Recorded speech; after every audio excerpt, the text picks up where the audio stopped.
안녕하세요, 청취자 여러분. 오늘 여러분과 함께 깊이 들여다볼 자료는요, 김덕수 목사님의 설교 녹취록입니다. 네, 제목이 카리스 에필로그, 은혜 받은 자의 삶이죠. 맞습니다. 6주 동안 카리스, 그러니까 은혜 시리즈를 하셨는데 이게 마지막 편이라고 하더라고요. 아, 에필로그군요. 네. 그래서 오늘은 이 자료를 보면서 은혜 받은 자의 삶이라는 게 구체적으로 어떤 건지, 특히 야곱 이야기를 중심으로 한번 파헤쳐 보려고 합니다. 네, 좋습니다. 이 카리스라는 말이 원래 헬라어로 은혜잖아요. 값없이 주어지는 선물, 자격 없는 자에게 베푸는 호의, 이런 뜻이죠. 그렇죠. 설교 앞부분에서는 아마 이 카리스에서 파생된 여러 개념들, 예를 들어 감사, 유카리스, 기쁨, 카라, 용서, 카리스마이, 은사, 카리스마, 이런 것들을 다루신 것 같아요. 아, 사랑, 십자가의 은혜까지도요. 네, 맞습니다. 그 모든 게 이제 야곱 이야기를 이해하는 데 바탕이 된다. 이런 맥락인 것 같습니다. 자, 그럼 그 야곱 이야기로 들어가 보죠. 야곱, 정말 성경 인물 중에서도 뭐랄까 참 독특하고 재밌어요. 네, 입체적인 인물이죠. 태어날 때부터 형 에서 발뒤꿈치를 잡고 나왔다는 그 이야기부터가 심상치 않죠. 그렇죠. 그의 성격을 딱 보여주는 장면 같아요. 욕심인지 생존 본능인지 하여튼 대단합니다. 팥죽 한 그릇으로 형의 장자 명분을 턱 사버리고. 네. 그리고 어머니 리브가랑 짜고 아버지 이삭을 속이잖아요. 눈먼 아버지를. 맞아요. 형이 받을 축복을 가로채는. 와, 정말 철저하게 자기 원하는 걸 얻으려고 속임수도 마다하지 않는 모습. 자기중심적이라고 할 수 있겠죠. 네, 결국 그래서 형이 에서가 엄청 화가 나고 죽이려고 하니까 도망가죠. 멀리 외삼촌 라반의 집으로. 네, 하란 땅으로 가게 되죠. 근데 거기서 끝이 아니에요. 그 기질 어디 안 가더라고요. 아, 라반의 집에서도요? 네, 자료에서도 잔머리라고 표현하던데 자기 재산을 불리려고 또 온갖 꾀를 다 씁니다. 양들 교미할 때 얼룩덜룩한 가지 보여주면 그런 새끼 나올 거라고 믿고 그런 거요? 네, 맞아요. 그런 식으로 어떻게든 자기 방법을 써서 자기 꾀로 자기 삶을 막 만들어 가려고 하는 거죠. 그렇죠.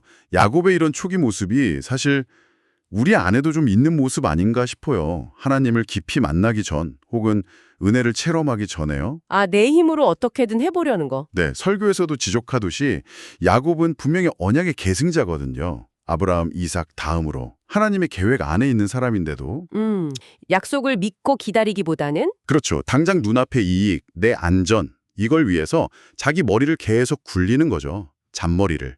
하나님의 계획보다 내 계획이 우선인 상태. 그게 이제 은혜, 카리스를 알기 전에 보편적인 모습일 수 있다 이런 이야기군요. 네, 설교자는 그렇게 보고 있는 것 같습니다. 자, 그렇게 자기 힘, 자기 꾀만 믿고 살던 야곱에게 결정적인 전환점이 오죠. 네, 바로 야복강 나루터 사건. 밤새 씨름하는 거잖아요. 어떤 신적인 존재랑. 이 설교에선 그냥 하나님이라고 보고요. 네, 보통 그렇게 해석하죠. 밤새 씨름해서 야곱이 이기고 이스라엘이라는 새 이름을 받아요. 하나님과 겨루어 이겼다. 이런 뜻이죠. 네, 그런 의미로 알려져 있는데 하나님께서 다스리신다는 해석도 있고요. 어쨌든 중요한 변화죠.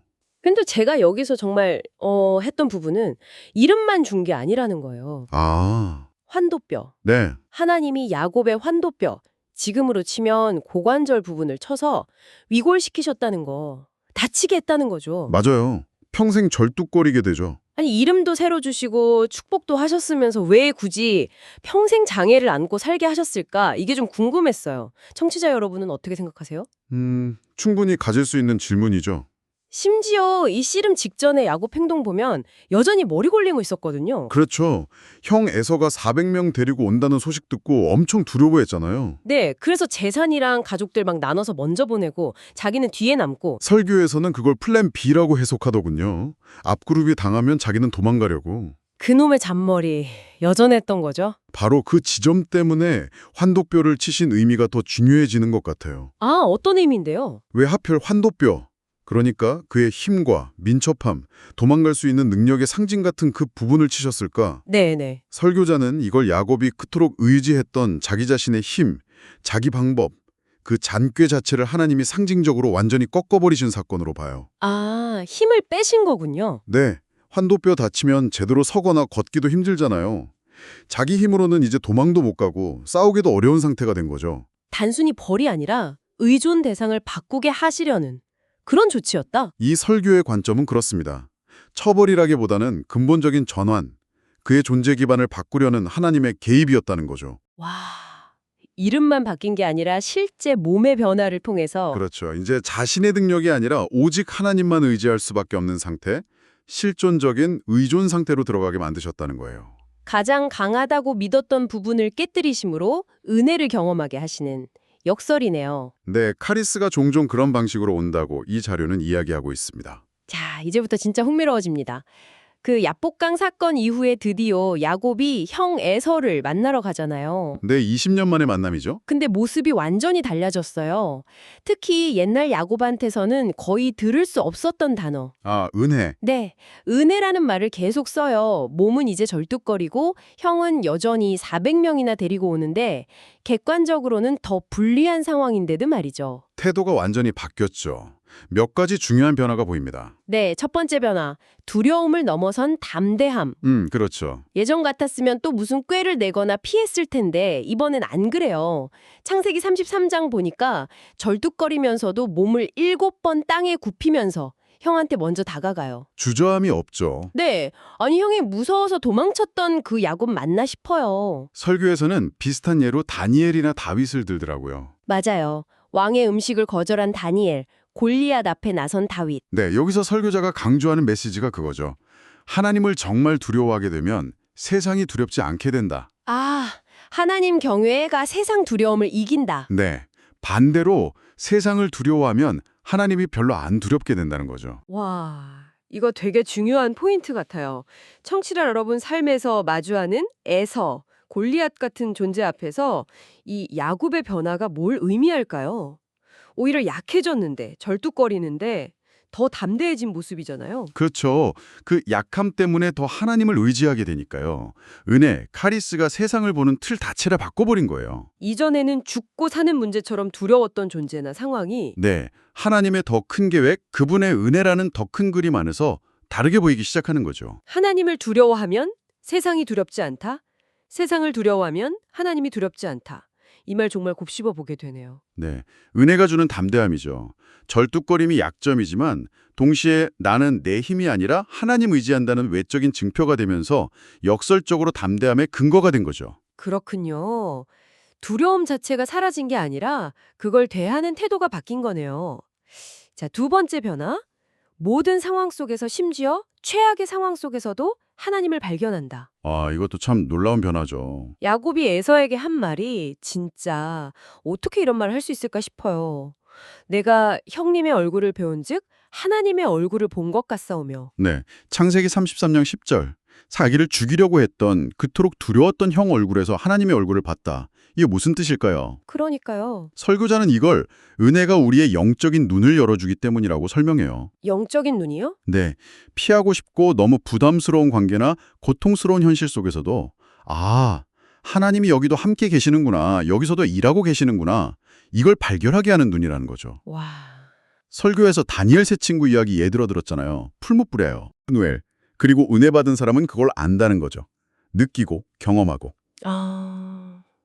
그 임재를 인식하게 되는군요. 여기서 주목할 점은 야곱이 경험한 은혜의 역설이에요. 그 두려운 존재 에서와의 만남이 오히려 하나님을 깊이 만나는 통로가 되었다는 것. 위협이 은혜의 통로가 된다. 네. 은혜는 꼭 좋은 일, 편안한 상황에서만 오는 게 아니라는 거죠.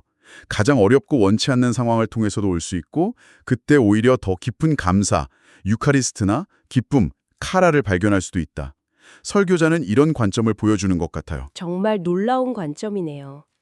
자, 그럼 세 번째 변화, 가치 기준의 근본적인 변화. 이것도 중요하죠. 네, 아주 중요하죠. 과거에 자기 재산 불리려고 그 난리를 쳤던 야곱이잖아요. 네, 라반 집에서. 근데 에서한테 예물을 주면서 하는 말이 창세기 33장 11절에 하나님이 내게 은혜를 베푸셨고 내 소유도 족하오니. 족하다, 충분하다. 네, 나는 만족합니다. 이 고백이 과거 야곱이랑 너무 다르잖아요. 뭔가 인생의 목표가 확 바뀐 느낌이에요. 맞습니다. 설교자는 이 족하다는 말이 그냥 겸손하게 하는 말이 아니라 야곱의 가치관 자체가 완전히 뒤집혔다는 증거라고 봐요. 아, 세상적인 부, 소유, 이게 더 이상 최고가 아니게 된 거군요. 그렇죠. 자료에서 워렌 버핏 이야기 인용했잖아요. 얼마나 더 있어야 만족하겠냐니까 just a little bit more. 조금만 더. 아, 네. 유명한 일화죠. 끝없는 갈증. 네, 세상적인 성공이나 부로는 결코 채워지지 않는다는 거죠. 그런데 야곱의 족함은 달라요. 이건 세상 것을 넘어서는 만족감, 하나님의 카리스, 은혜 안에서 발견하는 충만함이라는 거예요. 더 이상 세상의 소유가 만족의 기준이 아니게 된 거네요. 네, 설교는 또 예수님 제자들 이야기도 연결하죠. 어부였던 제자들에게 만선, 배 가득한 물고기는 정말 큰 성공이었을 텐데. 그렇죠. 평생의 꿈이었을 수도. 그런데 그걸 다 버려두고 예수를 따랐다는 거죠. 왜? 예수님 안에서, 즉 하나님의 은혜 안에서 비교할 수 없는 더 큰 가치를 받기 때문이라는 거예요. 아, 물고기가 아니라 예수님 자체를. 네, 은혜는 이렇게 우리 삶에서 뭐가 진짜 중요한 건지, 뭐가 진짜 가치 있는 건지를 근본적으로 다시 생각하게 만든다는 거죠. 세상 성공이나 소유보다 하나님과의 관계, 그분의 은혜 자체가 가장 큰 보물임을 깨닫게 한다. 그때 진짜 감사, 유카리스가 나오고 만족에서 오는 기쁨, 카라가 흘러나온다는 겁니다. 자, 그럼 오늘 우리가 쭉 살펴본 내용을 한번 정리해 볼까요? 김덕수 목사님의 설교에 따르면 하나님의 카리스, 은혜를 깊이 경험한 삶은 몇 가지 뚜렷한 변화가 나타난다는 거죠. 네, 첫째는 담대함. 맞아요. 하나님을 경외하니까 세상을 두려워하지 않게 되는 담대함. 둘째는 영적인 눈이 열리는 것. 어려운 상황 속에서도 하나님을 발견하는 눈이죠. 네, 고통이 오히려 하나님 만나는 통로가 될 수도 있다는 거. 그리고 셋째는 가치관의 변화. 족함을 아는 거죠. 세상적인 것보다 하나님의 은혜 안에서 만족하는 것. 네. 오늘 이 야곱 이야기가 청취자 여러분 각자에게는 어떻게 다가오셨나요? 혹시 지금 여러분 삶에도 피하고 싶은 애서가 있나요? 그 앞에서 여러분은 어떻게 반응하고 계시는지, 또 여러분의 족함, 그 깊은 만족감은 어디서 온다고 느끼시는지 한번 스스로에게 질문해 보시면 좋겠습니다. 마지막으로 이 자료를 바탕으로 우리가 함께 더 생각해 볼 질문을 하나 던지고 싶습니다. 네, 어떤 질문인가요? 이 설교는 주로 은혜로 인한 야곱의 내면 변화가 행동으로 나타나는 걸 보여줬잖아요. 두려움이 줄고 보는 눈이 달라지고 가치관이 바뀌는 것들. 네, 그렇죠. 자, 그럼 여기서 질문은 이겁니다. 여러분 안에서 이런 내면의 변화들을 스스로 알아차리는 것. 내가 예전보다 덜 두렵네? 이 상황이 다르게 보이네? 나한테 중요한 게 바뀌었구나 하고 인식하는 것이 아직 바깥 상황은 그대로일지라도 여러분의 오늘의 행동, 오늘의 결정을 어떻게 좀 더 능동적으로, 적극적으로 바꿀 수 있을까요? 내면의 변화를 아는 것 자체가 행동의 변화로 이어질 수 있는가 하는 질문이네요. 네, 은혜를 경험하고 자각하는 것이 그냥 수동적인 위로나 마음에 머무는 게 아니라 삶을 살아가는 주체적인 선택과 행동으로 어떻게 연결될 수 있을지 그 가능성을 한번 깊이 생각해 보시면 어떨까 합니다.